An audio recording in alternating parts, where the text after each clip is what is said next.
पास कौन से नोट्स नहीं है, ये ध्यान रखना है आपको, जिसमें हम आज ही उनको नोट्स सेंड कर दें, ठीक है। तो चैप्टर फर्स्ट सॉलिड स्टेट, देखो ये 4 नंबर का चैप्टर है, 1 + 1 + 1 + 1, 4 नंबर का चैप्टर है, 4 नंबर के ऑब्जेक्टिव आने इससे, ठीक है। तो चलो हम यहीं से स्टार्ट कर देते हैं चैप्टर को, तो छोटी छोटी बातों से लेकर बड़ी बड़ी बातों पे जाते हैं हम, ठीक है। सॉलिड स्टेट, सबसे पहले हम बात करें तो सॉलिड है क्या, एक स्टेट ऑफ मैटर है, ठीक है। ध्यान लिखते चलना है स्पीड से, यहाँ कोई रुकने वाला काम नहीं है, ठीक है। सॉलिड या स्टेट ऑफ मैटर। अब आपसे कोई चीज़ कोई कभी भी पूछ ले कि सॉलिड की प्रॉपर्टी है क्यों, सॉलिड की जितनी भी प्रॉपर्टी हैं वो इसके कारण है, जितनी भी प्रॉपर्टी है, very close packing, very close packing of CP, CP मतलब कॉन्स्टिट्यूएंट पार्टिकल्स, यहाँ साइड में लिख देते हैं हम CONSTITUENT, कॉन्स्टिट्यूएंट पार्टिकल्स। कहीं भी हमने सीपी लिख दिया उसका मतलब होता है वो एटम हो सकते हैं, वो आपके मॉलिक्यूल्स हो सकते हैं, वो आपके मॉलिक्यूल्स हो सकते हैं, वो आपके आयन्स हो सकते हैं, ठीक है। एटम, मॉलिक्यूल्स, आयन यही होते हैं आपके जनरली सीपी। इसके अलावा भी इलेक्ट्रॉन, प्रोटॉन, न्यूट्रॉन भी होते हैं सीपी, लेकिन वो अलग जगह होते हैं, ठीक है। हालांकि इलेक्ट्रॉन को पार्टिकल नहीं मानते हैं क्योंकि इसका मास बहुत कम होता है, ठीक है। तो सीपी का मतलब ये है, सीधा सा मतलब पार्टिकल से मतलब है ना। तो very close packing of particles होती है इसकी, ध्यान रखिएगा। इसलिए दूसरा, force of attraction, force of attraction बहुत हाई होता है। Packing, PACKING, packing, packing, very close packing of CP constituent particles. दूसरा, फोर्स ऑफ अट्रैक्शन, मतलब इनके जो इंटरमोलिकुलर फोर्सेस होते हैं IMF, वो बहुत हाई होते हैं, ठीक है ना। और तीसरा, जो काइनेटिक एनर्जी होती है इनकी, KE, काइनेटिक एनर्जी, इसी को थर्मल एनर्जी भी कह देते हैं इनके केस में, इनके केस में। बाकी थर्मल एनर्जी अलग है, थर्मल एनर्जी अलग है, वो बहुत कम होती है, बहुत कम होती है। इसीलिए तो अगर हमने हवा यहाँ रख दी तो वो पूरे कमरे में फैल जाएगी, क्योंकि उसके बीच में फोर्स ऑफ अट्रैक्शन बहुत कम है, लंडन डिस्पर्सन फोर्स पाए जाते हैं। लिक्विड यहाँ रख दिया तो सिर्फ सरफेस पे फ्लो होगा लेकिन फैल जाएगा, लेकिन सॉलिड को अगर रख दिया तो उसके पार्टिकल वहीं के वहीं टिके रहेंगे, वो किसी में नहीं जाएगा। इस सॉलिड को हम गिलास में डाल दें, कटोरी में डाल दें, किसी भी बर्तन में डाल दें, ये ऐसा ही रहेगा। लेकिन पानी को डाल देंगे अपना आकार उसके अकॉर्डिंग, हवा को निकाल देंगे तो उससे भी बाहर निकल जाएगा। तो इसमें काइनेटिक एनर्जी या थर्मल एनर्जी, काइनेटिक एनर्जी या आपकी जो थर्मल एनर्जी होती है वो बहुत कम होती है। ये 3 चीज़ें हैं जिसके कारण कोई भी सॉलिड की जो जितनी भी प्रॉपर्टी होती हैं आपकी, है ना, जितनी। अब वो प्रॉपर्टी क्या क्या हो सकती हैं सॉलिड की, ठीक है। यहाँ से कोई ऑब्जेक्टिव नहीं आना, वो तो हम स्टार्ट किया तो हम सोचे थोड़ा सा पढ़ाई दें, बाकी तो हम 10 मिनट में इसके 4 ऑब्जेक्टिव क्लियर करा सकते हैं आपके, ठीक है। तो क्या क्या प्रॉपर्टी हैं एक सॉलिड की, ठीक है।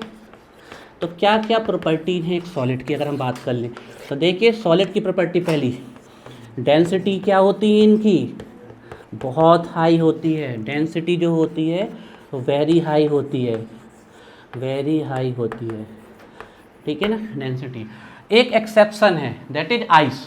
आइस की डेंसिटी वाटर से क्या है, कम है, ध्यान रखिएगा। तो आइस में जनरली डेंसिटी का ऑर्डर क्या होता है, सॉलिड सबसे ज़्यादा, उससे कम लिक्विड और सबसे कम गैस। लेकिन एक्सेप्शन में है, जो आइस है उसकी डेंसिटी वाटर से क्या है, कम है, इसलिए तो आइस क्या कर जाती है, वाटर के ऊपर फ्लोट कर जाती है, ठीक है, ध्यान रखिए। डेंसिटी बहुत हाई होती है इनकी, है ना। इसके बाद कंप्रेसिबिलिटी होती है क्या सॉलिड में, नहीं, ना के बराबर होती है, कम। अब आप एक दो स्पंज बोल दोगे तो एक आध एग्जाम्पल मिल जाएंगे, रबड़ बोल दोगे तो वो एक अलग, वो एक झूठे सॉलिड है, एमोर्फस सॉलिड है। बाकी इसकी कंप्रेसिबिलिटी चौक की है क्या, लोहे की है क्या, प्लास्टिक की है क्या, नहीं है। आप कह दो तो प्लास्टिक को गला के कंप्रेस, तो वो एक अलग फैक्टर है। लेकिन जनरली सॉलिड कंप्रेसिबल नहीं होते हैं, तो इनकी कंप्रेसिबिलिटी ना के बराबर होती है, negligible.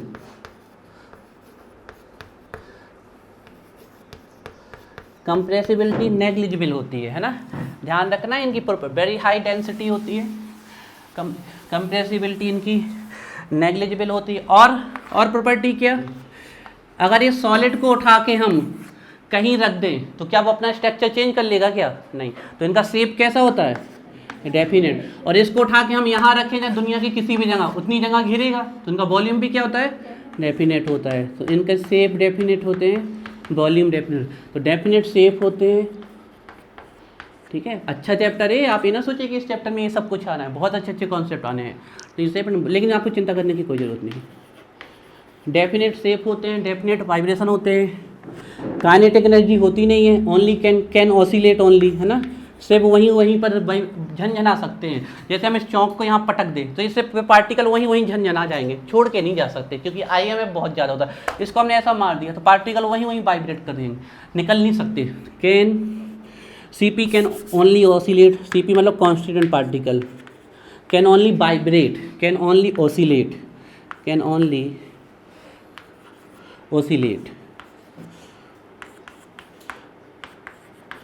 Oscillate, vibrate,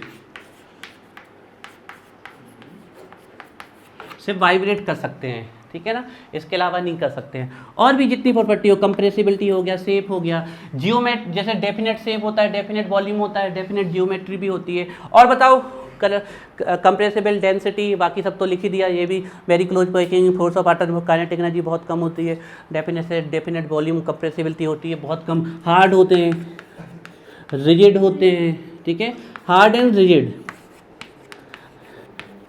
hard and rigid. कुछ सॉलिड ब्रिटिल भी होते हैं, कुछ सॉलिड, ना के बराबर लेकिन कुछ सॉलिड ब्रिटिल भी होते हैं। हाँ बेटा, कंप्रेसिबिलिटी, COMPRESSIBILI, कंप्रेसिबिलिटी, ठीक है। कुछ सॉलिड, क्या ले, कुछ सॉलिड ब्रिटिल भी होते हैं, आपके कुछ सॉलिड ऑल्सो ब्रिटिल। अब रिजिड और ब्रिटिल में फर्क बता दो मैं। सॉलिड के पार्टिकल्स अपनी पोजीशन को छोड़ते नहीं है, दैट्स इट कॉल्ड रिजिडनेस, इसको क्या बोलते हैं, रिजिडनेस। और कोई सॉलिड अगर स्ट्राइक करने पे टूट जाए तो दैट इज कॉल्ड ब्रिटिलनेस। जैसे कांच ब्रिटिल है, नमक NaCl सॉल्ट ब्रिटिल है, आपकी प्लास्टिक भी ब्रिटिल में कंसीडर कर सकते हो आप, ठीक है ना। तो ये कहलाती है ब्रिटिल, मतलब कैन ब्रेक, इसका मतलब होता है गेट ब्रेक, ये टूट जाते हैं। ब्रिटिल का मतलब होता है गेट ब्रेक, टूट जाते हैं, है ना। रिजिड का मतलब फिक्स्ड, ठीक है। ये सब हो गई सॉलिड की प्रॉपर्टी, ठीक है। ये वैसे याद ध्यान रखना, इसके कारण होता है सब कुछ, ठीक है। हाँ लिख लो। हाँ बोलो गुलसबा, कुछ दिक्कत हमें भी बता दो। हाँ दीदी बोलो। नेग्लिजिबल, डक्टाइल, सॉलिड तो डक्टाइल होते, मेटल, हाँ लिख सकते हो। बहुत सारे हैं, यहाँ तो कुछ आना नहीं है अभी। अब आते हैं हम मेन चैप्टर में, मेन टॉपिक में अब आते हैं। बस 10 मिनट और पढ़ेंगे इसे आज, बेटा दे, फिर आपका रिवीजन स्टार्ट करते हैं। बेटा दे, डाली हेडिंग टाइप्स ऑफ सॉलिड। अब यहाँ से चैप्टर असली में स्टार्ट होता है, यहाँ से ऑब्जेक्टिव सब आना है। तो टाइप्स ऑफ सॉलिड, ठीक है, टाइप्स ऑफ सॉलिड। तो सबसे पहले डालेंगे हम एक साइड क्रिस्टलाइन, या इन्हीं को बोलते हैं ट्रू सॉलिड। एग्जाम में आ चुका है, ट्रू सॉलिड किसे कहते हैं, क्रिस्टलाइन, या इन्हीं को कहते हैं ट्रू सॉलिड। दूसरे के कई नाम हैं, जैसे कि सबसे फेमस नेम है एमोर्फस। एमोर्फस से ग्रीक वर्ड एमोर्फिज्म से आता है, जिसका मतलब होता है आकार विहीन, जिसका कोई आकार ना हो निश्चित। तो एमोर्फस, या इसी का दूसरा नाम है ए क्रिस्टलाइन। देखो नाम में ही सबसे ज़्यादा फंसाते हैं वो, और इसी को बोलते हैं नॉन क्रिस्टलाइन, ठीक है, नॉन क्रिस्टलाइन। या इन्हीं को बोलते हैं झूठे सॉलिड, झूठे हैं भाई ये। स्यूडोपोडिया जानते हो, बायो वाले जानते होंगे स्यूडोपोडिया। स्यूडोपोडिया मतलब झूठे पाँव, जो दिखते नहीं लेकिन होते हैं आपके, जैसे कि किस में होता है आपके, हम बात कर लें एनिलिडा फैमिली हो गई जो आपकी है ना, उसमें पाए जाते हैं आपके स्यूडोपोडिया। तो इनको झूठे सॉलिड कहते हैं, मतलब सॉलिड की प्रॉपर्टी है नहीं और सॉलिड के अंदर आ गए स्यूडो सॉलिड, है ना। सॉलिड की प्रॉपर्टी है नहीं लेकिन सॉलिड में रख दिए गए, तो इनको झूठे सॉलिड कहते हैं। कई बार पूछा गया कि गिलास क्या है, तो झूठा सॉलिड है, सही में सॉलिड नहीं है। क्यों? गिलास आप देखना, जो बहुत पुराने घर मकान होते हैं उनकी जो कांच की खिड़कियाँ होती हैं वो नीचे से फंसने लगती हैं, आप देखना। उसका रीज़न ये होता है कि गिलास की डेंसिटी बहुत हाई होती है, वो सन बहुत, अब हमें तो लगेगा सॉलिड है लेकिन जो बहुत पुराने मकान हैं उनमें धूप के इफेक्ट, सनलाइट के इफेक्ट के कारण वो नीचे से थोड़ी सी मोटी हो जाती हैं, इसलिए वो फंसने लगती है, तो स्यूडो सॉलिड है गिलास। तो ये एग्जाम्पल भी पूछा गया है कि गिलास जो होता है, पुरानी बिल्डिंगों का जो गिलास होता है वो नीचे से फंसने क्यों लगता है, इसका रीज़न ये है कि वो ऊपर से मेल्ट होकर वो हमें पता नहीं चलेगा, क्योंकि गिलास उतना, उसकी डेंसिटी बहुत हाई है, वो माइक्रो पिको नैनो में आपका ग्रोथ हल्का सा सरकता है, वो भी धूप के इफेक्ट, सनलाइट के इफेक्ट के कारण, तो इनको झूठा सॉलिड कहते हैं। ठीक है, तो हम आपको एक चीज़ बता दें, जब भी पूछा जाए इसके बारे में, कभी भी कोई भी चीज़ अच्छी लिखी आ जाए, अच्छी लिखी कोई भी चीज़ आ जाए तो समझ लेना वो क्रिस्टलाइन सॉलिड के लिए लिखी आ गई। कोई भी चीज़ अगर अच्छी लिखी आ जाए, आपसे पूछ ले, जैसे हम पूछे हैव हाई मेल्टिंग पॉइंट, जितने भी have definite geometry, have sharp edge, sharp edge मतलब काटोगे तो बड़ी कटिंग दिखेगी, जितनी भी अच्छी चीज़ अगर कभी भी बोल दी जाए तो वो क्रिस्टलाइन सॉलिड लाइन, और जितनी भी खराब चीज़ बोली जाए तो वो, लेकिन एक चीज़ है जो इसके पास अच्छी पाई जाती है, इसके पास खराब पाई जाती है, वो है आइसोट्रोपी। जे एन आइसोट्रोपिक होते हैं और ये आइसोट्रोपिक होते हैं, ये सबसे अलग। एन आइसोट्रोपिक का मतलब ये होता है कि different properties in different direction, मतलब अलग अलग डायरेक्शन में अलग अलग प्रॉपर्टी देता है, क्यों अभी हम बताएंगे।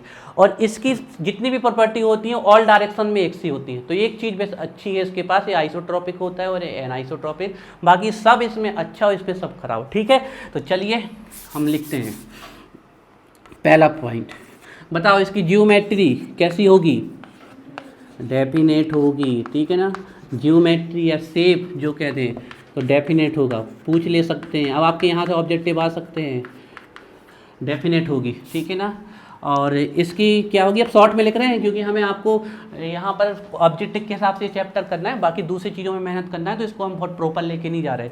ठीक है ना, इनकी कैसी होगी जियोमेट्री, इनडेफिनेट। तो आप लोगों को भी सर जल्दी जल्दी नोट्स बनाने हैं, रिवीजन नोट्स। ठीक है ना, अच्छा बताओ दूसरा सीपी का जो अरेंजमेंट होगा इनमें कैसा होगा, डेफिनेट होगा। एटम आयंस और मॉलिक्यूल जो सीपी हैं उनका जो अरेंजमेंट होगा इनमें डेफिनेट होगा। ये लो भैया तुम पेन तो पकड़ो अच्छे से, इसमें जो होगा वो डेफिनेट होगा। इसमें कैसा होगा, इनडेफिनेट होगा। ध्यान रखना है बहुत अच्छे से ये बातें, कहीं से भी अब ऑब्जेक्टिव आ सकता है आपके में। इनडेफिनेट होगा, इनडेफिनेट होगा। तीसरा चीज़ देखो, तीसरा चीज़ डेफिनेट हो गया। इनके मेल्टिंग पॉइंट कैसे होंगे, हाई होंगे। इसके मेल्टिंग पॉइंट देखो, सॉलिड को मेल्टिंग पॉइंट कंसीडर करेंगे तो हाई होते हैं एंड शार्प होते हैं। अब जो शार्प का क्या मतलब है, तो हाई होते हैं एंड शार्प होते हैं, हाई होते हैं आपके एंड शार्प होते हैं आपके, शार्प जी आपके। हाई और शार्प का मतलब क्या है, जैसे हमने कहा आयरन का मेल्टिंग पॉइंट, प्योर आयरन का मेल्टिंग पॉइंट है 1538 डिग्री सेल्सियस, 1538 डिग्री सेल्सियस। तो ये 1537 में भी नहीं गलेगा, ये 1537 में भी नहीं गलेगा, 37.5 में भी नहीं गलेगा, ये 38 पे ही आके गलेगा। तो इसके मेल्टिंग पॉइंट कैसे हो गए, शार्प, बहुत सटीक होते हैं। लेकिन अगर गिलास को आप गलाओगे तो कहीं गिलास मान लीजिए गल रहा है आपका 50 डिग्री सेल्सियस पे, कहीं हो सकता है 40 पे गल रहा हो, कहीं पार्टिकल बहुत डेंस हो तो कहो 80 पे गल रहा हो। तो इनके मेल्टिंग पॉइंट एक तो लो होते हैं, दूसरे शार्प नहीं होते हैं। इनके मेल्टिंग पॉइंट शार्प होते हैं। कई बार पूछा गया कि किसके मेल्टिंग पॉइंट शार्प होते हैं, तो क्रिस्टलाइन सॉल्ट के। तो इनके देखिए, इनके जो मेल्टिंग पॉइंट होते हैं इनके जो मेल्टिंग पॉइंट होते हैं वो लो होते हैं। इस जब भी आप इसके बारे में बोलें तो आप मेटल सोचें, और जब भी इसके बारे में बोलें तो आप रबड़ सोचें, प्लास्टिक सोचें। तो ये एमॉर्फस के एग्जाम्पल है। तो लो होते हैं और शार्प नहीं होते हैं। लो एंड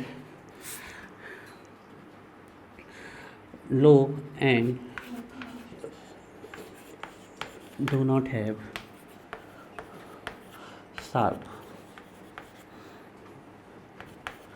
लो होते हैं और शार्प नहीं होते हैं, ठीक है, ध्यान रखना इस पॉइंट को अच्छे से, कई बार पूछा है। बताओ लॉन्ग रेंज ऑर्डर किस में होगा, शॉर्ट रेंज ऑर्डर का इसमें होगा, इसमें होगा। मतलब इसमें ए फिर बी फिर ए फिर बी फिर ए फिर बी फिर ए फिर बी फिर ए फिर बी, ये ऑर्डर डेफिनेट जाएगा। तभी तो कॉन्स्टिट्यूएंट पार्टिकल का अरेंजमेंट कैसा था, इसमें होगा ए फिर बी फिर ए फिर बी फिर ए फिर बी सी फिर डी, कोई भी अरेंजमेंट आएगा तो वो कैसे हो जाएंगे आपके ऑर्डर। तो इनमें जो ऑर्डर होता है ध्यान रखिएगा, लॉन्ग सीपी का जो ऑर्डर होता है, कॉन्स्टिट्यूएंट पार्टिकल का जो ऑर्डर होता है वो लॉन्ग रेंज ऑर्डर होता है, ठीक है। तो इसका लॉन्ग रेंज ऑर्डर होता है, लॉन्ग रेंज ऑर्डर, उसमें लिखो शॉर्ट रेंज ऑर्डर। ये लॉन्ग रेंज ऑर्डर होता है, उसमें लिखो short range order. Short range याद करते चलो, long range order, short range order.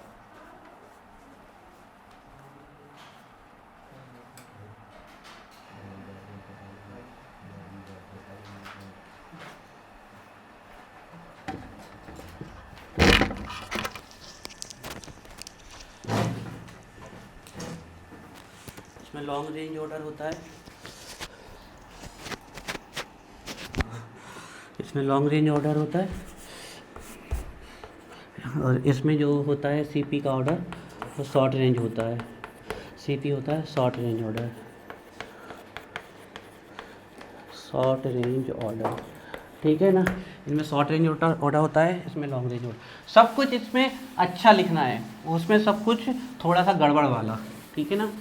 बताओ शार्प क्लीवेज किसका आएगा, शार्प नहीं शार्प, शार्प क्लीवेज मतलब उसको आप काटोगे तो आपको टेढ़ा मेढ़ा नहीं दिखा किस लाइन का। जैसे आप रबड़ को काटोगे ना तो आप देखना बिल्कुल शार्प नहीं कटेगी वो, लेकिन आप आयरन को काटो तो बिल्कुल शार्प क्लीवेज दिखेगा। तो इनके क्लीवेज शार्प होते हैं ना।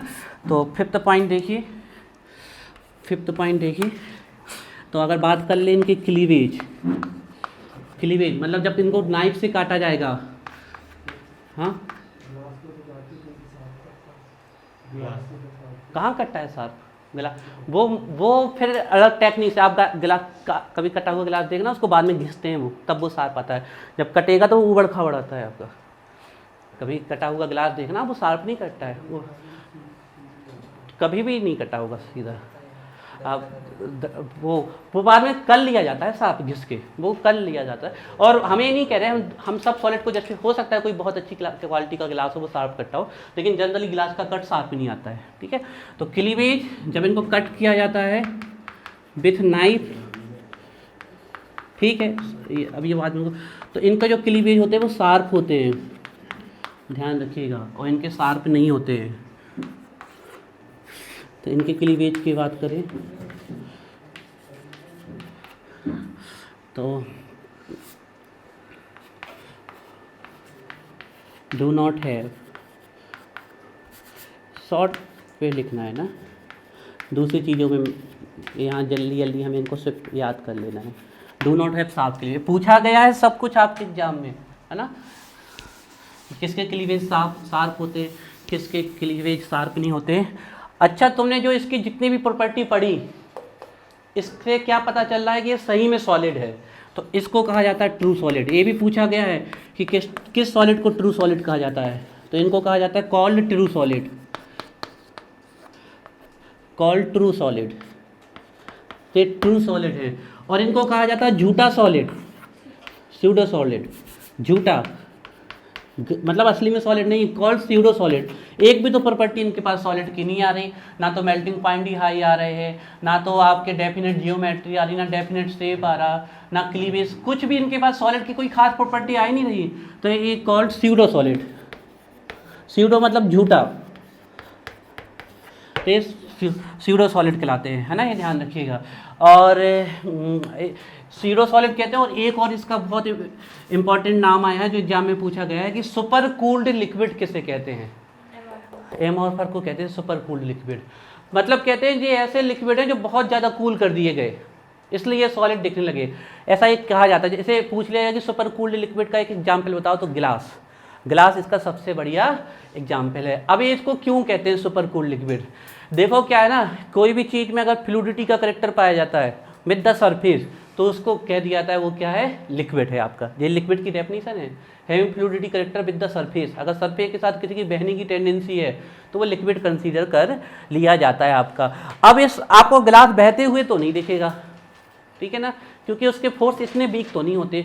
लेकिन ऐसा कहा गया है, साइंटिफिक तरीके से ऑब्जर्वेशन किया गया है कि कोई ग्लास अगर आप सनलाइट के सामने रख दो और बहुत लंबे समय तक, सालों को अगर वो सनलाइट के सामने पड़ा हुआ है, तो वो नीचे से मोटा हो जाता है, ऊपर से पतला हो जाता है। मतलब इसमें फ्लूइडिटी का करेक्टर है। तो उसको मतलब इसके जो हम कह सकते हैं मेल्टिंग पॉइंट होंगे बहुत कम, इसलिए तो इतनी आसानी से फ्लूट कर गया।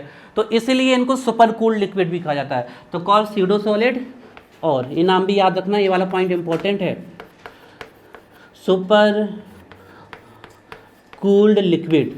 और आपसे सुपर कूल्ड लिक्विड का एक एग्जाम्पल भी पूछ लिया गया है, तो गिलास सबसे बेस्ट एग्जाम्पल है इसका, है ना, पूछ लिया जाता है गिलास। तो इनको सुपर कूल्ड लिक्विड कहते हैं, सूडो सॉलिड कहलाते हैं, या ये कहलाते हैं सुपर कूल्ड लिक्विड, ठीक है। हाँ, फिर क्लीन क्लीवेज, मतलब अगर आप इस प्रकार के सॉलिड को काटोगे ना तो आपको बिल्कुल शार्प कट दिखेंगे, बिल्कुल शार्प, ऐसा नहीं दिखेगा ऊबड़ खाबड़ कट नहीं दिखेगा। रबड़ को काटे तो ऊबड़ खाबड़ दिखेगी, लेकिन आप आयरन को काटो, लोहे को, बढ़िया शार्प कट दिखेंगी। इवन हम उनको नॉर्मल तरीके से भी तोड़े आयरन को तो भी शार्प कट दिखती है हमें, उसकी काटने की बात अलग ही है ना। कौन से? सोडियम कट जाएगा, है ना, पोटेशियम कट जाएगा, तो उससे लिख लो, ठीक है। चलिए, क्योंकि आपके में सेंटेंस आया है तो हमने उसको लिख दिया है ना, तो नाइफ में आप बिध गए थे ना। अब ये 7th पॉइंट जो इसका खराब है और इसका अच्छा है, जे एनाइसोट्रोपिक होते हैं। जे पॉइंट थोड़ा सा याद रखना ना, इसमें बच्चा बिध जाता है। एनाइसोट्रोपिक होते हैं, इसका मतलब होता है सो डिफरेंट फिजिकल प्रॉपर्टीज या प्रॉपर्टीज भी ले सकते हो। सो डिफरेंट प्रॉपर्टीज या फिजिकल प्रॉपर्टीज भी ले सकते हो। So different properties in different direction, ठीक है। ये अलग अलग डायरेक्शन में अलग अलग प्रॉपर्टी शो करते हैं। अरे ऐसा क्यों? जैसे एग्जाम्पल के लिए हम लिख दें रिफ्रैक्टिव इंडेक्स हो गया या हीट कैपेसिटी हो गया, है ना। आपके में एक स्टेटमेंट आया था सीबीएसई बोर्ड में, solid show refractive index different in different direction will called. तो वो कौन से सॉलिड है? क्रिस्टलाइन सॉलिड ना, ये सीबीएसई में आया था ऐसा एक बार कंटेंट। तो रिफ्रैक्टिव इंडेक्स जो इनका होता है वो अलग अलग डायरेक्शन में अलग अलग होता है। अच्छा क्यों सर? कोशिश करते हैं समझाने की, है ना। चलिए एक क्रिस्टलाइन सॉलिड बनाते हैं, regular order A B A, same property जानिए, मतलब इसको कहीं से भी मेजर करो इसकी प्रॉपर्टी सेम आती है, कोई फिक्स नहीं, हर जगह से बिल्कुल खिचड़ी बना हुआ है, तो कहीं से भी आप उसमें स्वाद लोगो खिचड़ी का ही स्वाद आने वाला है, ठीक है ना, ये ध्यान रखिए। तो ये आइसोट्रोपिक होते हैं, जे एन आइसोट्रोपिक होते हैं, इसमें लिखो आइसोट्रोपिक। नेक्स्ट प्रॉपर्टी लिखो इसकी आइसोट्रोपिक, इसकी लिखो, इसकी 7वें नंबर की प्रॉपर्टी है आइसोट्रोपिक, आइसोट्रोपिक है ना। इसका मतलब होता है all the properties same in all direction, all the properties are same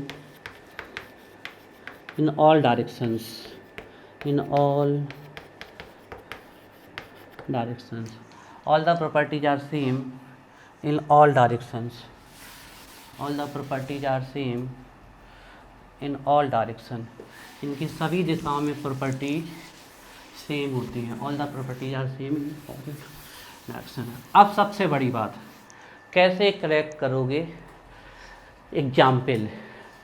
मान लो आपके में आ गया पीवीसी, पॉलीविनाइल क्लोराइड, बताओ कौन सा सॉलिड है, ट्रू सॉलिड है या सूडो सॉलिड है। देखो तो इसकी हम ट्रिक बता दें, कोई भी प्लास्टिक दिख जाए आपको, पीवीसी के पाइप लाते हो ना आप, हरे हरे नीले नीले कलर के आते हुए, तो और सिंपल तरीका, किसी के भी आगे अधिकतर पॉलीमर प्लास्टिक हैं, ध्यान रखिएगा, तो किसी के आगे भी अगर पॉली लगा मिल जाए तो समझ जाना वो कौन से हैं, आपके सॉलिड है। इसके अलावा हम इसके एग्जाम्पल,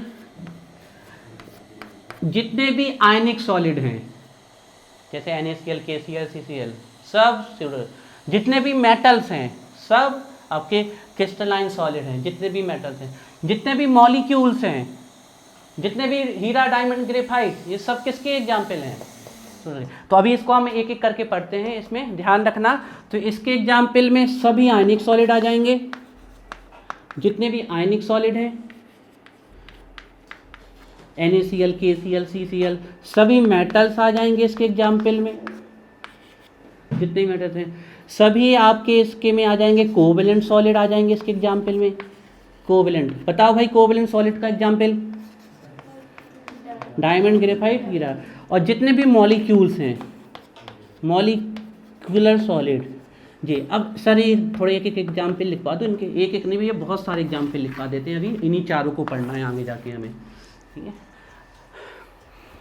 और अब बात आई इसके एग्जाम्पल की, ये लो लिखो सबसे पहले, प्लास्टिक, फेवरेट पूछा जाता है उनका, गिलास, प्लास्टिक हो गया, गिलास हो गया, ठीक है ना।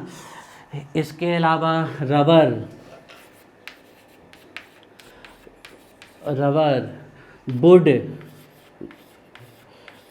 लकड़ी भी इसी में आ जाती है आपकी, ठीक है ना। वुड का हालांकि कुछ नहीं किया। इसके अलावा सेलोफेन, जानते हो सेलोफेन क्या है, SPM, सेलोफेन भी इसी में आ जाता है। एंड हाँ बोलो, कुछ बोला, हाँ खताब, कुछ कह रहे हो, तो आपस में बात करते रहते हो क्या। सेलोफेन एंड, जितने में भी आपका पॉली लग जाए, ये ट्रिक बता दी हमने, पूछा जाता है, जैसे कि पॉलीविनाइल क्लोराइड, PVC, पॉलीथीन, ये पूछ लिए जाएं तो ध्यान रखना, ये पॉली वाले सब इसमें आ जाएंगे। हाँ पर्चमेंट पेपर, SPM वाला, sorry. Plastic, glass, rubber, would, cellophane, और जितने में भी पॉली लगा मिल जाए, ये सब इसके एग्जाम्पल हैं, ठीक है ना। पूछा गया है, आपसे पूछा गया है कि गिलास को क्या कहते हैं, तो amorphous solid, super cooled liquid कहते हैं, इसे ध्यान रखिए, एग्जाम में आया हुआ है आपके, है ना। और इसमें जितने भी हो, ठीक है ना। अब थोड़ा इनको जल्दी से पढ़ लेते हैं आज के लिए, तो बाकी कल पढ़ेंगे, जल्दी से थोड़ा सा तो लिखवा दें, है ना, इनको पढ़ लेना तो याद रहेगा इसमें सब कुछ। अच्छा कॉमन सेंस से पढ़ो, इन्हें जोर नहीं डालना है। और इसमें सब खराब, लेकिन एक प्रॉपर्टी जो इसकी खराब है उसकी अच्छी है, एनाइसोट्रोपिक और ये आइसोट्रोपिक होते हैं ना। और जनरली यहाँ से पता है ना, एक तो ये गिलास वाला पूछ लिया जाता है कि गिलास आपका सुपर स्यूडो सॉलिड किसे कहते हैं, ट्रू सॉलिड किसे कहते हैं ना, ये पूछ लिया जाता है आपसे। दूसरा ये पूछ लिया जाता है एग्जाम्पल, है ना, एग्जाम्पल पूछ लिए जाते हैं। फ्रेंड डालिए, types of crystalline solid, types of crystalline solid. अब हम क्रिस्टलाइन सॉलिड के टाइप पढ़ने हैं, ठीक है। Types of crystalline solid,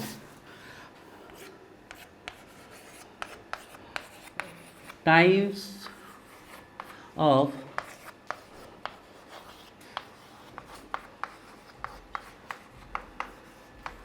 crystalline solid, types of crystalline solid. तो इसमें सबसे पहले नंबर पे डालिए आयनिक सॉलिड। जितने पॉइंट लिखवा रहे हैं बिल्कुल घोल के पी जाना इन्हें।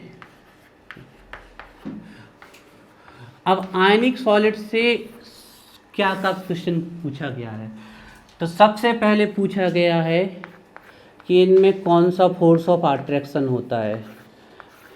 तो सबसे पहले आप ध्यान रखना कौन सा अट्रैक्शन फोर्स होता है आयनिक सॉलिड में, बताओ जल्दी से। आयनिक बॉन्ड कहते हैं उसे, लेकिन उस फोर्स ऑफ अट्रैक्शन को क्या कहते हैं जो दो अपोजिट चार्ज के बीच में लगता है, इलेक्ट्रोस्टैटिक फोर्स ऑफ अट्रैक्शन, ध्यान रखिएगा। तो इनके बीच में होता है इलेक्ट्रोस्टैटिक, ये पूछ लिया गया है। तो electrostatic force of attraction, force of attraction, electrostatic force of attraction, ठीक है, आयनिक सॉलिड में होता है। ज़्यादा होगा तो सिंपली इसको आयनिक बॉन्ड बोल देते हैं, और ज़्यादा होगा तो इसी को बोल देते हैं कोलम्बिक फोर्स, इसी को बोल देते हैं कोलम्बिक फोर्स, ठीक है। तो सबसे पहले ये पूछा गया है कि आयनिक सॉलिड में फोर्स ऑफ अट्रैक्शन बताइए।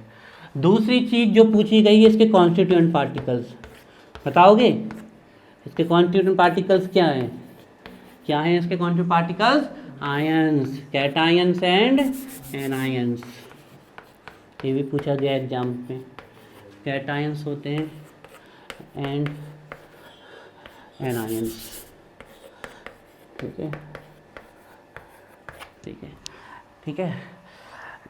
तीसरी चीज जो बहुत इंपॉर्टेंट है आयनिक सॉलिड के केस में, वेरी वेरी इंपॉर्टेंट, ठीक है ना, कंडक्टिविटी पूछी गई है इसकी, जिस सबसे इंपॉर्टेंट पॉइंट है इसका conductivity.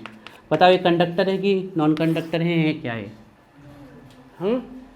Conductor, conductor, non conductor,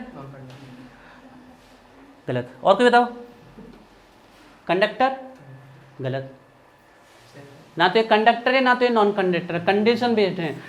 बहुत ध्यान रखना, जो आयनिक सॉलिड होते हैं वो सॉलिड स्टेट में कैसे हैं, नॉन कंडक्टर, ध्यान रखिएगा, नॉन कंडक्टर हैं सॉलिड स्टेट में। लेकिन अगर इनको गला दिया जाए या पानी में घोल दिया जाए तो ये कैसे हो जाते हैं, क्योंकि ये क्या लीच कर देते हैं, आयंस लीच कर देते हैं, आयंस। तो ध्यान रखिएगा, तो इनकी कंडक्टिविटी कई बार पूछी गई कि आयनिक सॉलिड किस स्टेट में, पूछ लेंगे आपसे NaCl इन सॉलिड स्टेट या कंडक्टर, तो आंसर होगा नॉन कंडक्टर।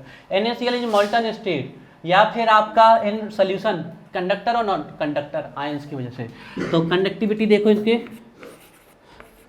वैड कंडक्टर, वैन conductor, bad conductor in solid state, solid state लिखो भाई, bad conduct solid state, but bad conductor in solid state but good in molten, fused, molten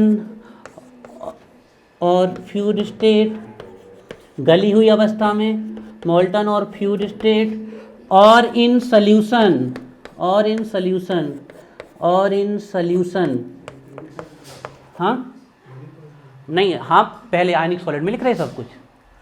तो आयनिक solid का intermolecular force of attraction पूछ लिया गया, ध्यान रखना, इलेक्ट्रोस्टैटिक फोर्स, अपोजिट चार्ज के बीच में जो फोर्स लगता है वो कहलाता है इलेक्ट्रोस्टैटिक, कोलम्बिक फोर्स। दूसरे इनके CP पूछ लिए गए, तो आयंस ध्यान रखिए। सबसे इंपॉर्टेंट इसकी कंडक्टिविटी बहुत पूछी जाती है, तो ध्यान रखना, bad conductor in solid state but good in molten और फ्यूज्ड स्टेट और in solution as release, as release ions, क्योंकि इस स्टेट में आयंस लीच कर देते हैं, एज रिलीज आयंस, ठीक है ना। तो ये बहुत इंपॉर्टेंट पॉइंट है इनका, ठीक है। अब बाकी इसमें से कोई भी और भी हम 2-3 चीज़ें बता देते हैं, लेकिन अब बाकी कहीं से भी इसमें क्वेश्चन आने की चांस नहीं है, ठीक है ना। इन्हीं 3 में से आते हैं इनके क्वेश्चन। एक चीज़ और हम स्टार लगा के लिख देते हैं, वो कौन सा सॉलिड है जो ब्रिटिल होता है, वो कौन सा सॉलिड है जो ब्रिटिल होता है, वो आयनिक सॉलिड है। सिर्फ आयनिक सॉलिड ही ब्रिटिल होते हैं, जैसे कि NaCl, नमक, पटकोगे टूट जाएगा ना, तो किसके एग्जाम्पल हो गए, गिलास भी आ जाएगा, लेकिन वो एमोर्फस पे है, वो क्रिस्टलाइन में नहीं है। क्रिस्टलाइन में सिर्फ आयनिक सॉलिड ही हैं जो ब्रिटिल होते हैं, जैसे सॉल्ट, ध्यान रखना। आपसे पूछ ले कि FeA या ब्रिटिल, नहीं, वो रिजिड है, वो ब्रिटिल नहीं है, वो डेफिनेट होता है। तो एक और पॉइंट ध्यान रखिएगा कि ये ब्रिटिल होते हैं,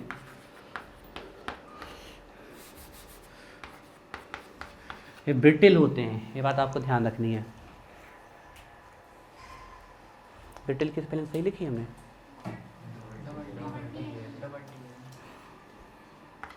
ब्रिटिल होते हैं, ब्रिटिल होते हैं। अच्छा, किसी को आयनिक सॉलिड के मेल्ट ये कभी नहीं पूछा जाता मेल्टिंग पॉइंट वाला, लेकिन बताओ इनके मेल्टिंग पॉइंट हाई होते हैं कि लो? जल्दी बताओ। बहुत हाई होते हैं भैया, इतने कि जितने मेटल के होते हैं। कभी आप लोगों ने चना भूनने वाले को देखा? वो चना जो भूनता है ना, इसमें नमक डाला रहता है, चना पटपटा जाते हैं लेकिन वो गलता नहीं है, क्योंकि उसका मेल्टिंग पॉइंट क्या है? हाँ, अब पॉपकॉर्न कच्चू भी भून जाते हो, उसे नहीं। हमें सिर्फ ये बताने हैं आपको कि इनके मेल्टिंग पॉइंट क्या होते हैं भाई। आप ट्राई करना, अच्छा घर में अच्छा तवा गरम हो जाए बिल्कुल लाल, उसमें नमक रखना, देखना गलेगा नहीं वो। हाँ, वो सोडियम के कारण, नमक से सोडियम जनरेट हो जाता है इसलिए। हाँ, तो वो उसी कारण है, क्योंकि वो सोडियम जनरेट कर देता है आपका, सोडियम के कारण। तो ये ब्रिटेल होते हैं और इनके मेल्टिंग पॉइंट बहुत, जैसे नमक को आप पानी में घोलोगे तो ये बहुत तेज़ी से घुल जाते हैं। रीजन ये आयनिक है और पानी पोलर है, तो ये बहुत तेज़ी से घुल जाते हैं। लेकिन इनको गलाते गलाते सिलेंडर भी खत्म हो सकता है ना। तो बहुत ज़्यादा मेल्टिंग पॉइंट होते हैं। नमक को कभी गलाने की कोशिश करना, कभी नहीं गलेगा, बहुत टाइम लेगा गलने में। एक चीज़ और लिख देते हैं, ये आयनिक है तो किस में घुल जाएंगे? जल्दी बताओ। सॉल्युबल इन पोलर सॉल्वेंट, ठीक है। ये और ठीक है, यहाँ से आता तो नहीं है, लेकिन वो 3 पॉइंट जरूर ध्यान रखना, ठीक है। आयनिक सॉल्वेंट एक और लिखेंगे यार, बाकी कल लिखेंगे। आयनिक के बाद अब हम लिखेंगे मेटेलिक, लिखवा दें? नहीं, मेटेलिक बाद में लिखवाएंगे, पहले कोवेलेंट सॉलिड लिखवाएंगे। इसके एग्जाम्पल जल्दी जल्दी बताओ, बोलो जल्दी एक एग्जाम्पल। NaCl, चलो यहीं पर इसका कोऑर्डिनेशन नंबर लिख ले, 10 10 का 6 इसका है, इसका कितना 12 12। अब इसके बाद लिख देंगे तो ना बता पाओगे, पता है 2 के बताए हैं हमने। और उतने कदम चलते ही हो जितने हम चलाई थे, ठीक है ना। तो ये, और इसके अलावा और भी एग्जाम्पल है, लेकिन जैसे KCl भी इसका हो जाएगा, अमोनियम क्लोराइड भी, तो वो सब याद रखना, ठीक है जी। आयनिक एक और लिखेंगे हम आज, इसमें कंडक्टिविटी वाला पॉइंट बहुत इंपॉर्टेंट है ना। अच्छा, एक क्वेश्चन पूछते हैं, बताओ, देखते हैं कौन बता पाता है। A solid, ductile, malleable and conductor of electricity in all state, बताओ सॉलिड का नाम। A solid, ductile, malleable and conductor of electricity in all state। Example है मेटेलिक सॉलिड। इसका एग्जाम्पल कौन से सॉलिड है? मेटेलिक सॉलिड है। अब इसी का NCERT में पढ़े हुए हैं क्वेश्चन आपके, हालांकि आपके में नहीं आएंगे, ठीक है। एक क्वेश्चन ये पढ़ा होगा, A solid brittle, A solid brittle and conductor of electricity only in molten state or aqueous state। कौन से सॉलिड है? कौन से सॉलिड है? आयनिक सॉलिड है।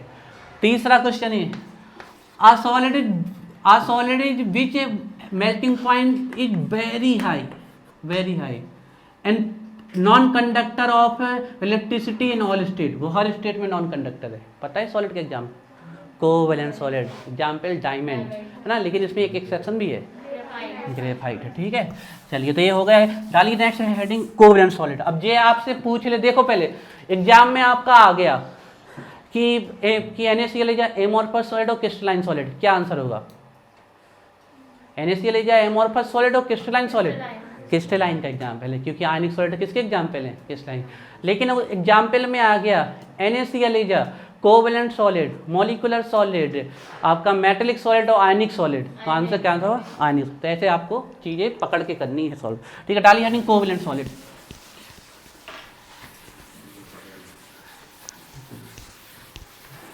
कोवेलेंट सॉलिड आइए, कोवेलेंट सॉलिड, कोवेलेंट सॉलिड। दूसरे नंबर के क्रिस्टलाइन सॉलिड में आ गए हम, कोवेलेंट सॉलिड, ठीक है, कोवेलेंट सॉलिड, ठीक है, कोवेलेंट सॉलिड।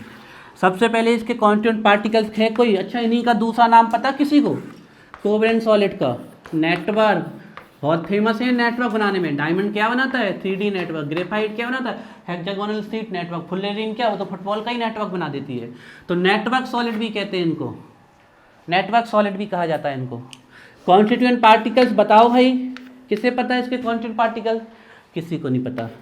ध्यान रखना, इसके कॉन्स्टिट्यूएंट पार्टिकल कई बार पूछ लिए हैं। तो atom are the constituent particles of covalent solid. तो इनके कॉन्स्टिट्यूएंट पार्टिकल्स होते हैं आपके एटम्स होते हैं, ध्यान रखना है। अब इसका IMF कोई नहीं बता सकता है, पता है? बताओ कोई इसका IMF। बताओ IMF क्या है इसका, इंटरमोलिकुलर फोर्स ऑफ अट्रैक्शन, सब कुछ बता सकता है। हमने सिर्फ ना बताने तो वो कंफ्यूज किया था, कोवैलेंट सॉलिड में कौन से बॉन्ड होंगे भैया, अब बताओ। हमने सिर्फ तुम लोगों को इसलिए बोल दिया था कि तुम लोग कहो कुछ कठिन होगा, तो याद करना भी, लॉजिक गया वहीं पर। तो कोवैलेंट बॉन्ड होते हैं भैया इसके IMF IM, हाँ उसको तुमने उंगली मारी, बता थोड़ा सा खिसक जाए अभी।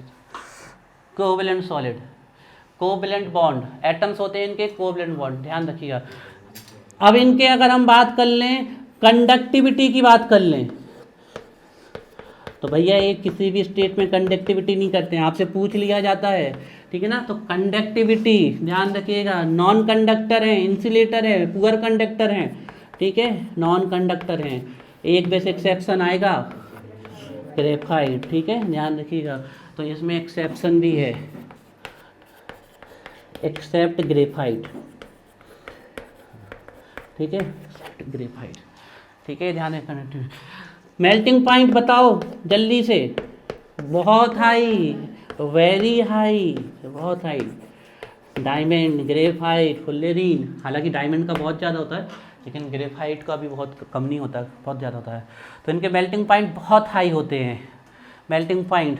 और इनकी बात कर लें, कोवैलेंट बॉन्ड होते हैं, और यहीं पर हम लिख देते हैं, जहाँ कोवैलेंट बॉन्ड लिख दिया हमने, यहीं पर वेरी हार्ड, ये बहुत हार्ड होते हैं, वेरी हार्ड, ठीक है ना। अब आपका होता है ग्रेफाइट तो स्लिपरी होता है, नेचर में स्लिपरी होता है, पर वो भी उसकी भी हार्डनेस इतनी कमज़ोर नहीं होती,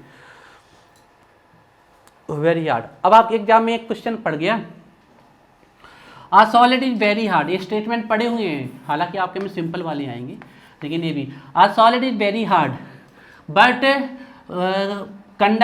पुअर कंडक्टर और insulator of electricity in all state, वो कौन है, कोवैलेंट सॉलिड। अब इसी का क्वेश्चन ऐसा आ जाए, a solid is very hard, malleable in ductile in conductor of electricity on state, कौन है वो, मेटेलिक सॉलिड। इसी में तीसरा क्वेश्चन आ जाए, a solid is very hard but poor conductor of electricity in solid state, good in molten state, fuse state, कौन से सॉलिड, आयनिक, कोवैलेंट नहीं, आयनिक सॉलिड ही हैं जो गली हुई अवस्था में, जान में नहीं सुन रहे हो, हाँ, इनके मेल्टिंग पॉइंट बहुत हाई होते हैं, ठीक है। अब बात कर लें, इसमें कोई खास बात बतानी है, एटम्स हो गए, ये बहुत अच्छा हो गया, ये भी पूछ लिया जाता है, कंडक्टिविटी पूछ ली जाती है, ठीक है। अब बात आई इनके एग्जाम्पल की, अब आई इनके एग्जाम्पल की बारी ना, बहुत फेमस है भैया इसकी एग्जाम्पल। कोवैलेंट से कैसे पकड़ोगे, हम आपको ट्रिक बताते हैं। C से कोवैलेंट, और C के नीचे पड़ता है D, और D से पकड़ लोगे डायमंड, ठीक है, ऐसे याद कर लोगे। और जहाँ डायमंड भैया आएंगे वहाँ साथ में ग्रेफाइट आते हैं, ठीक है ना। ये दो एग्जाम्पल हैं, इसके अलावा क्वार्ट्ज, ठीक है, क्वार्ट्ज का फॉर्मूला देखो भाई, SiO2, नोट लिखना है, ध्यान रखना, सिलिका का भी फॉर्मूला है SiO2, सिलिका ही क्वार्ट्ज में, लेकिन ये एमॉर्फस सॉलिड है, इट इज एमॉर्फस सॉलिड, ठीक है। तो सिलिका एमॉर्फस है लेकिन क्वार्ट्ज क्रिस्टलाइन है, और क्रिस्टलाइन में भी किसके अंतर्गत आता है, कोवैलेंट के अंतर्गत आता है। इसके अलावा सिलिकॉन कार्बाइड, थर्ड वन है सिलिकॉन कार्बाइड, ये चार एग्जाम्पल। अब आपसे पूछ लिया जाता है कि डायमंड की स्ट्रक्चर में क्या होता है, टेट्राहेड्रल 3D नेटवर्क, ध्यान रखिएगा। तो डायमंड में 3D नेटवर्क पाया जाता है, टेट्राहेड्रल, तो ये प्रत्येक कार्बन टेट्राहेड्रल नेटवर्क में होता है इसमें, ठीक है ना, एक पूछ लिया जाता है। तो ये टेट्राहेड्रल यूनिट है इसकी। एक क्वेश्चन और पूछा जाता है कि डायमंड में प्रत्येक कार्बन कितने कार्बन से अटैच होता है, बताओ कितने से अटैच होता है, 4 से। प्रत्येक कार्बन कितने कार्बन से, 4 से। अब ये वाला भी नीचे 3 से 4 से। तीसरा पूछा जाता है कि इसका हाइब्रिडाइजेशन sp3, इसमें फ्री इलेक्ट्रॉन होते हैं क्या, नहीं होते, इसलिए बैड कंडक्टर ऑफ इलेक्ट्रिसिटी है, इसमें फ्री इलेक्ट्रॉन नहीं होते हैं। तो कार्बन की स्ट्रक्चर डायमंड की स्ट्रक्चर पूछ ली जाती है, ध्यान रखना 3D टेट्राहेड्रल होता है, ठीक है। अब ग्रेफाइट की स्ट्रक्चर पूछ ली जाती है, तो देखो ग्रेफाइट में सीट लाइक स्ट्रक्चर पाई जाती है। कैसे? ऐसे सीट के नीचे सीट बनी रहती है ऐसी बहुत सारी, ऐसे है ना। अभी हम एक एक बना दे रहे हैं तो बहुत सारी बनी रहती है, और ऐसे आपकी ये सीट की सीट अटैच रहती है ना आपकी, ऐसे इसमें छोटी सी बना देते हैं।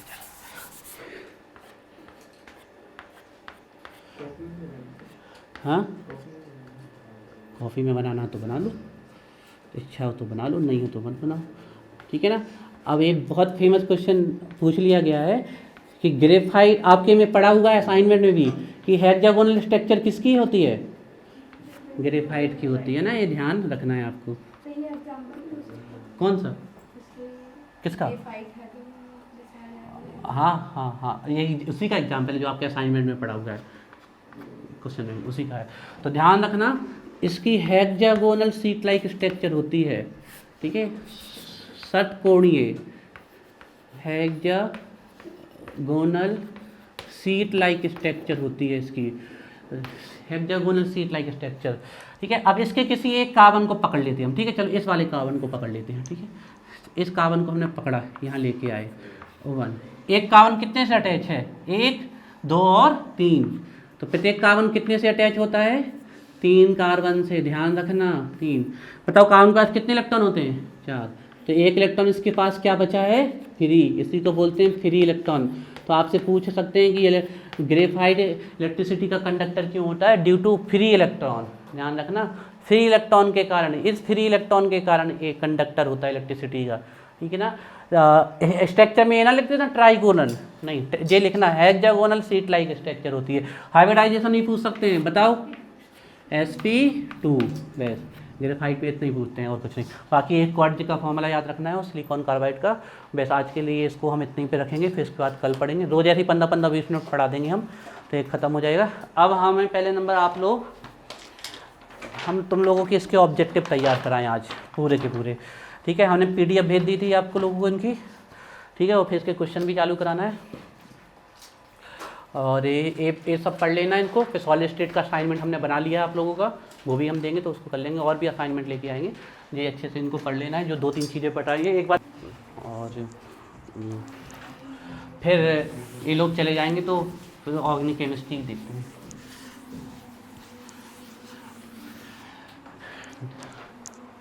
देखो 4-5 दिन तो अभी सबको आना है, क्योंकि हम क्वेश्चन बैंक सॉल्व कराएंगे और पूरी केमिस्ट्री रिवाइज, उसके बाद फिर आपको हम छोड़ देंगे आपके ऊपर।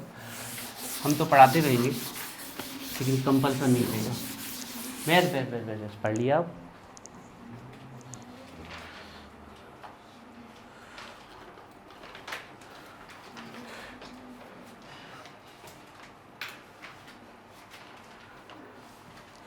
ठीक है, कल हमने क्या कराया था?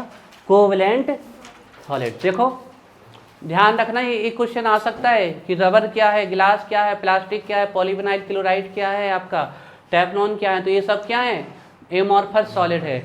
और जितने भी मेटल हो गए, आयनिक कंपाउंड्स हो गए आपके, और जितने भी आपके मॉलिक्यूलर कंपाउंड्स हो गए, ये सब क्या है आपके? Crystalline solid. एक क्वेश्चन आ सकता है बहुत इंपॉर्टेंट कि सुपर कूल्ड लिक्विड्स किसे कहते हैं? तो एमॉर्फस सॉलिड, लेकिन एग्जाम्पल में गिलास लिख के जरूर आना है। एक क्वेश्चन ये भी आ सकता है कि एनाइसोट्रॉपिक कौन है, आइसोट्रॉपिक कौन है? तो एनाइसोट्रॉपिक क्रिस्टलाइन सॉलिड होते हैं, आइसोट्रॉपिक आपके एमॉर्फस सॉलिड या एक क्रिस्टलाइन सॉलिड होते हैं। आपको ये ध्यान रखनी है। अब सब बहुत इंपॉर्टेंट बात ध्यान रखना है, आपसे पूछ सकते हैं कि आयनिक कंपाउंड्स में कौन सा फोर्स होता है? तो इलेक्ट्रोस्टैटिक फोर्स या कोलम्बिक।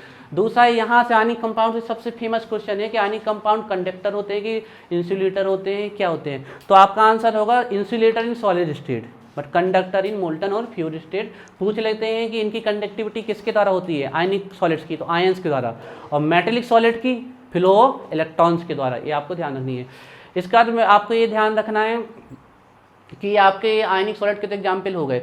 कोवलेंट सॉलिड के एग्जाम्पल बहुत पूछे जाते हैं। तो कोवलेंट में C से C, D diamond, graphite, silicon carbide और क्वार्ट्ज, ये आपके कोवलेंट यानी को बोलते हैं हम नेटवर्क सॉलिड। बहुत बड़े मॉलिक्यूल होते हैं, जाइंट मॉलिक्यूल होते हैं ना। अब इसके बाद हम डालते हैं 3rd नंबर मेटेलिक सॉलिड। डालिए heading metallic solid. Metallic solid 3rd number पे है metallic solid. Metallic solid, metallic solid,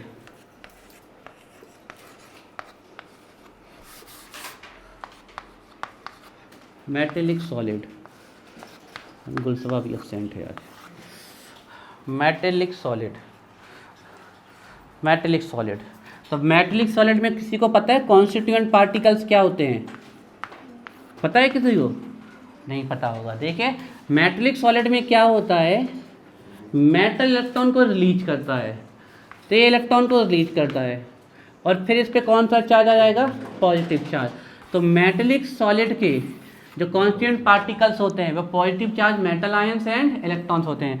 इस मेटल का स्पेशल नाम है, इस मेटल को बोलते हैं कर्नेल्स। क्या बोलते हैं? कर्नेल्स, ध्यान रखिएगा। तो कर्नेल्स, और इनको बोलते हैं सी ऑफ मोबाइल इलेक्ट्रॉन, मतलब इलेक्ट्रॉन का सागर, सी ऑफ मोबाइल इलेक्ट्रॉन।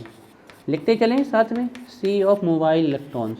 तो अब आपसे कोई कॉन्स्टिट्यूएंट पार्टिकल्स पूछ ले मेटेलिक सॉलिड के, तो कर्नेल्स होते हैं, पॉजिटिव चार्ज मेटल्स कर्नेल्स होते हैं, प्लस आपके इलेक्ट्रॉन होते हैं, ठीक है ना, सी ऑफ मोबाइल इलेक्ट्रॉन, ये पूछ लिया जाता है, ठीक है ना।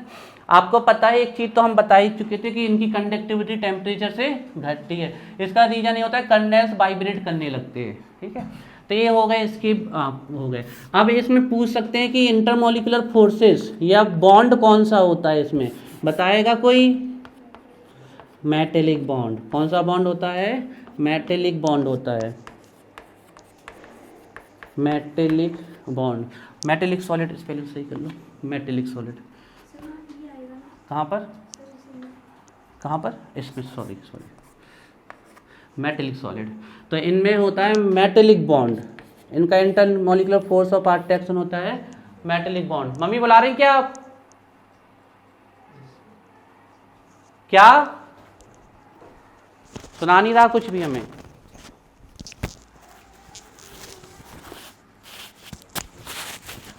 क्या? अब ये थोड़ा सा समय था, मैं पढ़ा दूंगा।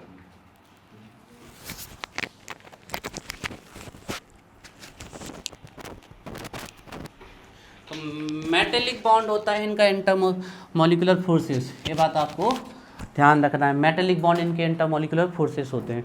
अब बात हुई इनके एग्जाम्पल्स की, अगर मेटेलिक सॉलिड के एग्जाम्पल पूछ लिए हैं तो देखना, ध्यान रखना, ऑल मेटल्स, जितने भी मेटल्स हैं सब मेटेलिक सॉलिड के एग्जाम्पल हैं। आपके एग्जाम में आया हुआ कि 2 मेटेलिक सॉलिड के एग्जाम्पल बताओ, कोई भी मेटल लिख दो, सोडियम, जिंक, आयरन, कॉपर, कोई भी मेटल लिख दो, 2 ठो, ठीक है। प्लस और बहुत इंपॉर्टेंट एलॉयस, एलॉयस भी इसी का एग्जाम्पल है मेटेलिक सॉलिड का, है ना। जैसे कि ब्रास, ब्रास का फॉर्मूला कॉपर प्लस जिंक, ध्यान रखना जहाँ एस आए वहाँ एस नहीं लेना है। ब्रॉन्ज, ब्रॉन्ज का formula copper plus tin, copper plus tin, ठीक है। और German silver, German silver formula brass का ही लिख दो और उसमें सिर्फ क्या जोड़ दो, ठीक है। एक क्वेश्चन आया था बहुत ही अच्छा, पूछा गया था कि जर्मन सिल्वर में सिल्वर कितना % होता है? 0%, है ना, ये आया था आपका। तो ये आपके एग्जाम्पल हो गए, ठीक है। ALLOY, sorry.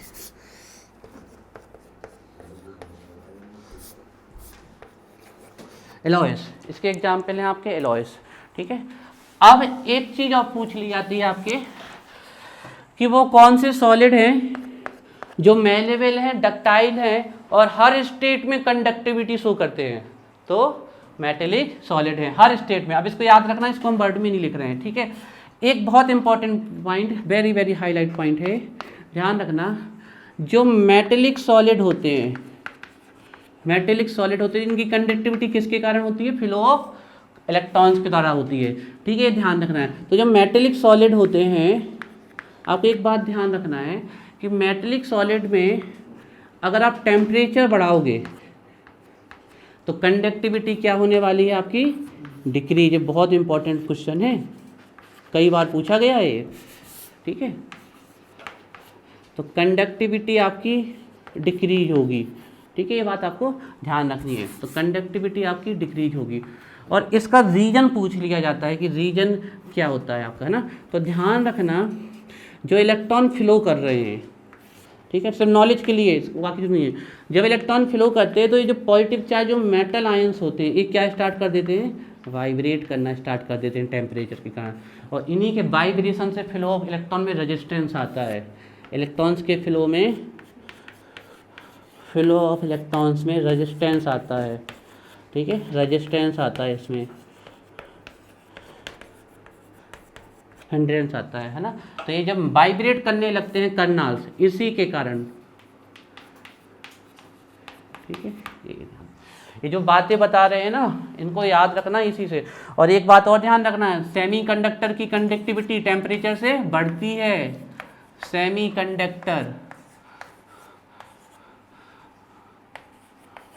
आप देख रहे हो सॉलिड स्टेट के पूरे ऑब्जेक्टिव क्रैक हो जाएंगे इसके। तो सेमीकंडक्टर, अच्छा ये पूछ लिया गया है आपके कि सिलिकॉन किसकी तरह वर्क करता है, सेमीकंडक्टर। जर्मेनियम भी सेमीकंडक्टर। तो इनकी जो कंडक्टिविटी होगी वो इंक्रीज होगी, ध्यान रखना, टेम्परेचर द्वारा। ये बॉन्ड थ्योरी होती है, उससे क्लियर होता है।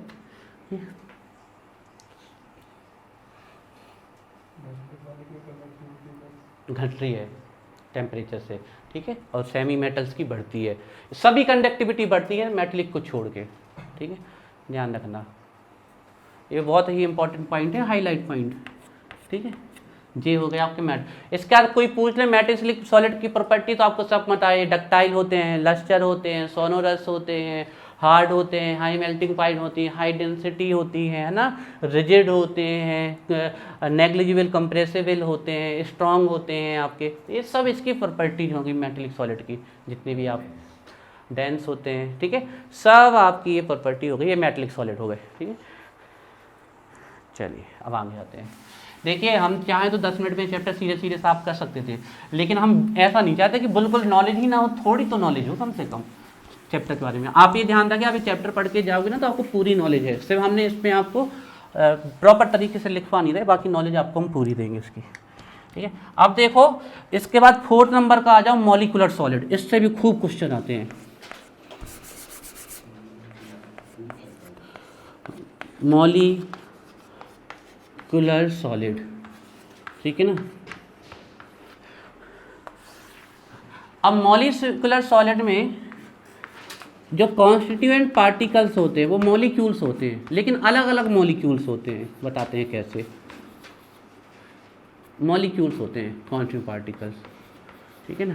तो देखिए जो मॉलिक्यूलर सॉलिड होते हैं ये फिर से 3 प्रकार के होते हैं आपके, ठीक है ना। एक होते हैं नॉन पोलर,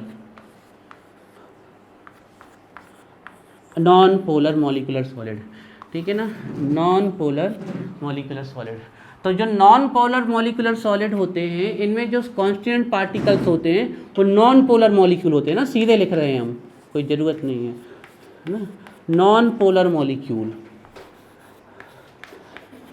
तो आपसे एग्जाम में पूछ लिया जाता है कि इनर्ट गैसेस किसकी एग्जाम्पल है, ध्यान रखना, मॉलिक्यूलर सॉलिड की एग्जाम्पल है। नॉन पोलर मॉलिक्यूल्स होते हैं इसके एग्जाम्पल।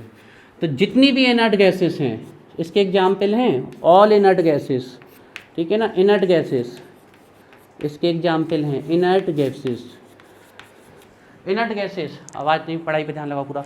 इनर्ट गैसेस इसके एग्जाम्पल हैं, इनर्ट गैसेस। इसके अलावा पूछ लिया जाता है आयोडीन किसका एग्जाम्पल है, नॉन पोलर मॉलिक्यूलर सॉलिड का।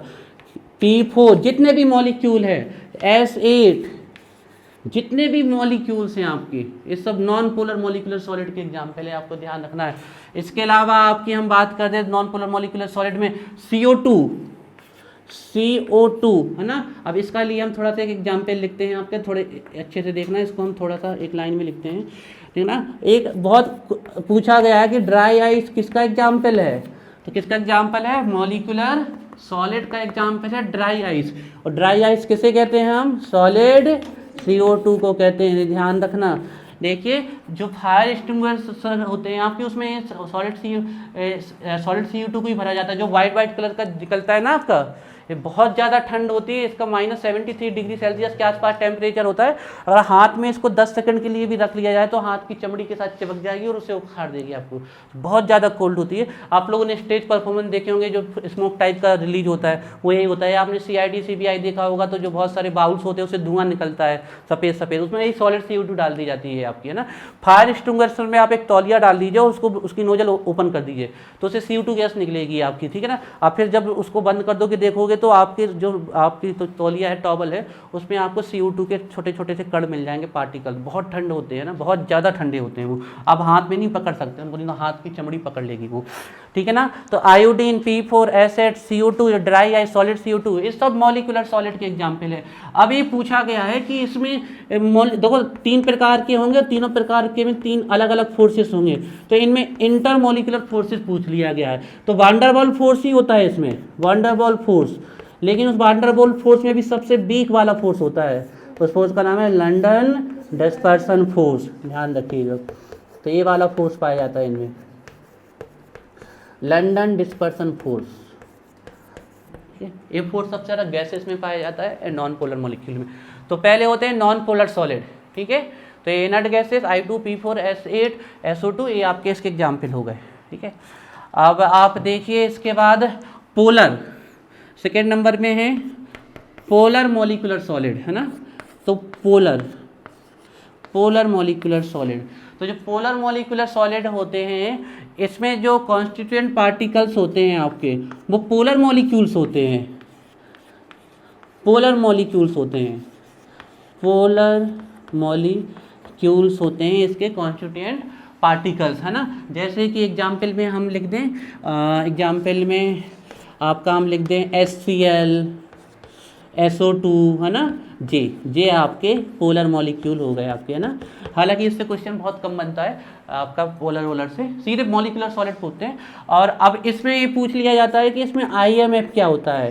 तो पोलर मॉलिक्यूल जैसे हमें HCl लिख दें, HCl, और फिर ये HCl लिख दें, तो इसकी इलेक्ट्रोनेगेटिविटी ज़्यादा है, इस पर कौन सा चार्ज माइनस और इस पर पॉजिटिव, इसकी ज़्यादा तो नेगेटिव और इसमें पॉजिटिव। ये क्या है, डाइपोल, और ये क्या है, डाइपोल। तो इनमें कौन सा इंटरेक्शन पाया जाता है, डाइपोल इंटरेक्शन पाया जाता है। तो इनमें IMF होता है डाइपोल इंटरेक्शन, डाइपोल इंटरेक्शन, ठीक है, डाइपोल इंटरेक्शन, ठीक है, डाइपोल इंटरेक्शन, ठीक है। और अब आते हैं हम थर्ड प्रकार के मॉलिक्यूलर सॉलिड में। तो थर्ड प्रकार के थोड़ी से आपके स्पेशल है ना। थर्ड प्रकार के मॉलिक्यूलर सॉलिड है hydrogen bonded molecular solid, hydrogen bonded molecular solid, molecular solid, hydrogen bonded molecular solid. ये थर्ड टाइप्स के आपके मॉलिक्यूलर सॉलिड हैं, ठीक है।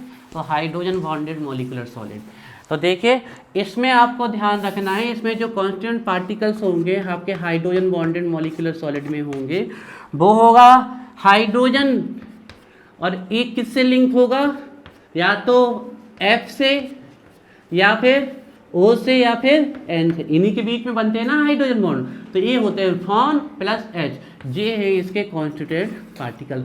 3 सबसे ज़्यादा इलेक्ट्रोनेगेटिव एलिमेंट, 4 इलेक्ट्रोनेगेटिविटी, 3.5 इलेक्ट्रोनेगेटिविटी 3, ठीक है, ये इनकी इलेक्ट्रोनेगेटिव। तो 3 सबसे ज़्यादा इलेक्ट्रोनेगेटिव एलिमेंट इसके होते हैं। तो ये होते हैं इनके कॉन्स्टिट्यूएंट। अब इसमें इंटरमॉलिक्यूलर फोर्सेस पूछ लिया जाएगा, सबको पता है क्या होगा, नहीं हाइड्रोजन बॉन्डेड में क्या, हाँ पोलर ही होता है, लेकिन क्या नाम हो जाएगा, हाइड्रोजन बॉन्ड, है ना।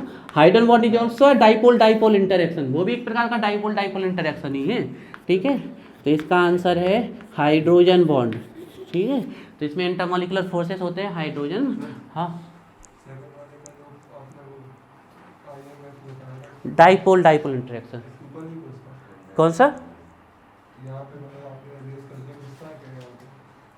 ये यहाँ पर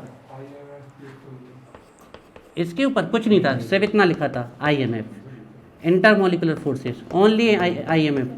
IMF लिखा था और फिर हमने स्ट्रक्चर बना दिया था और फिर यहाँ लिख दिया था डाइपोल डाइपोल इंटरेक्शन, फिर इतना ही था।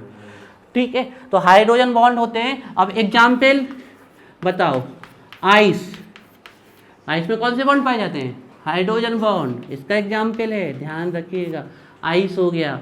अमोनिया में कौन से बॉन्ड पाए जाते हैं? Hydrogen bond. एल्कोहल कौन से? हाइड्रो। अब ये जब सीधे आपसे पूछ भी जाती है कि एग्जाम में पानी में क्यों घुल जाते हैं, ये सब पानी में क्यों घुल जाते हैं, क्योंकि कौन सा बॉन्ड बनाते हैं? Hydrogen bond. HF, ये भी कौन सा बॉन्ड बनाता है? हाइड्रोजन बॉन्ड, है ना, एटसेट्रा।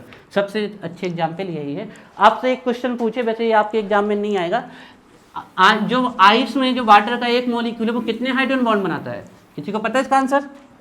तो ध्यान रखिएगा, एक वाटर मॉलिक्यूल 4 हाइड्रोजन बॉन्ड बना सकता है। ठीक है, एक तो इस हाइड्रोजन से, एक इस हाइड्रोजन से और 2 ऑक्सीजन से। तो एक water molecule can form 4 hydrogen. Can form क्या फॉर्म ही करता है? Form 4H bond, form 4H bond, है ना। तो कुछ भी नहीं बचना चाहिए, डिटेल में सब होना चाहिए। Form 4 hydrogen bond. ठीक है, ये भी ध्यान रखिएगा। ये आपके सभी प्रकार के मॉलिक्यूलर सॉलिड हमारे एंड हो गए। ठीक है, अब आगे चलते हैं, 5-10 मिनट और पढ़ेंगे और फिर इन लोगों को छोड़ देंगे पेपर वालों को। और कल पूरे नोट्स लेके आइएगा, 3-4 दिन में हमें पूरी केमिस्ट्री रिवाइज करानी है। नोट्स इसलिए लिख लिख के कराएंगे तो टाइम का, जिसको जौन से क्वेश्चन में डाउट आए पूछते चलो, रिवाइज एक लाइन से स्टार्ट करेंगे। टारगेट रहेगा कि हर दिन 3 चैप्टर 4 चैप्टर रिवाइज करें, 3 करेंगे तो 3 4 12 1 बच जाएगा, तो उसको भी देख लेंगे। फिर 4 दिन में रिवाइज हो जाएंगे। फिर उसके बाद हम आप लोगों को, हाँ अब क्या हो गया? अच्छा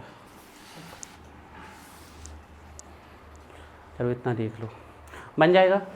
अच्छे से याद रखना है इनको, इसलिए बिल्कुल शॉर्ट में आपको लिखवा रहे हैं। पूरे डेटा के मामले में आप कहीं से कम नहीं रह जाओगे, क्योंकि इसके बाद आप एंट्रेंस भी दोगे तो ये सब आना चाहिए आपको।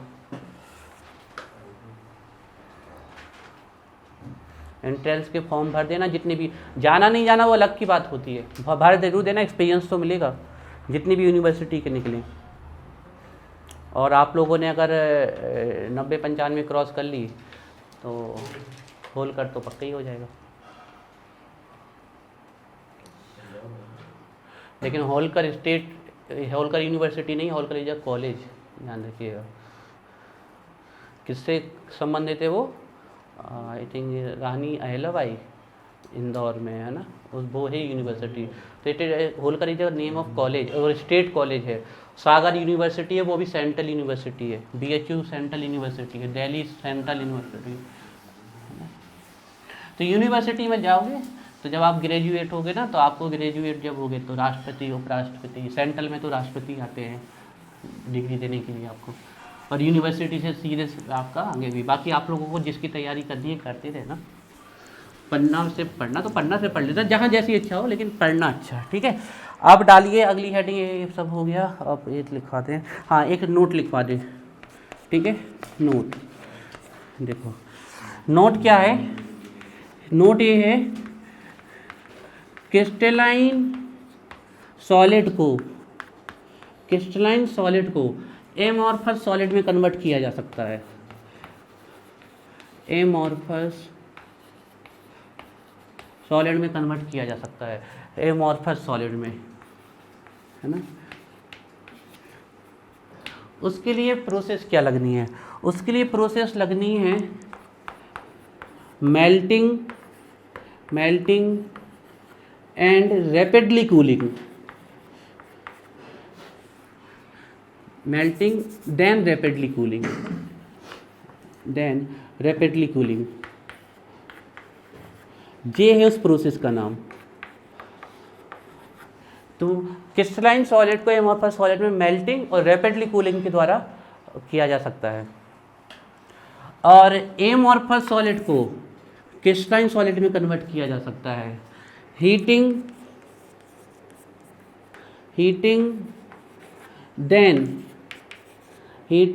Then slowly cooling. ठीक है, ये हैं आपके 2 प्रोसेस के नाम। ये पहला नोट है, ठीक है। दूसरा नोट देखते हैं।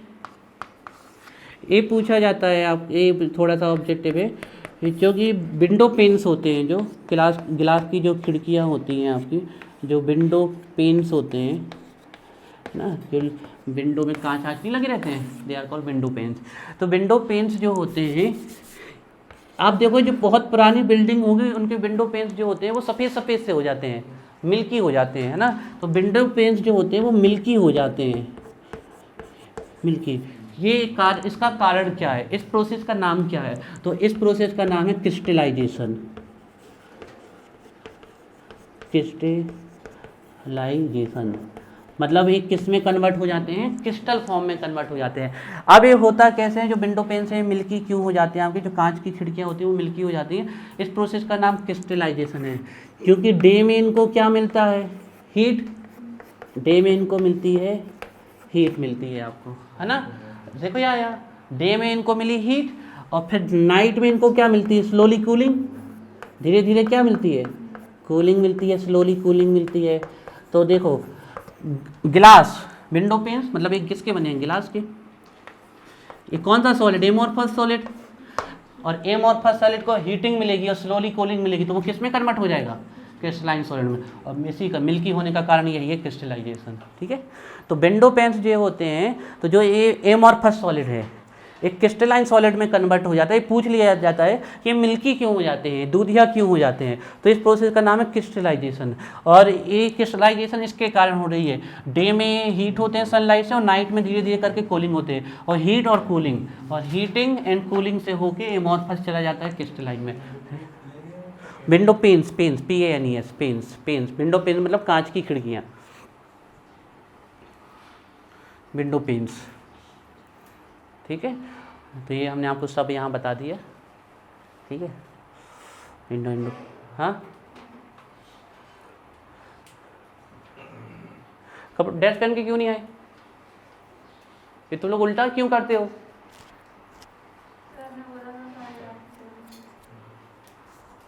तो मान लो छोड़ भी दिया तो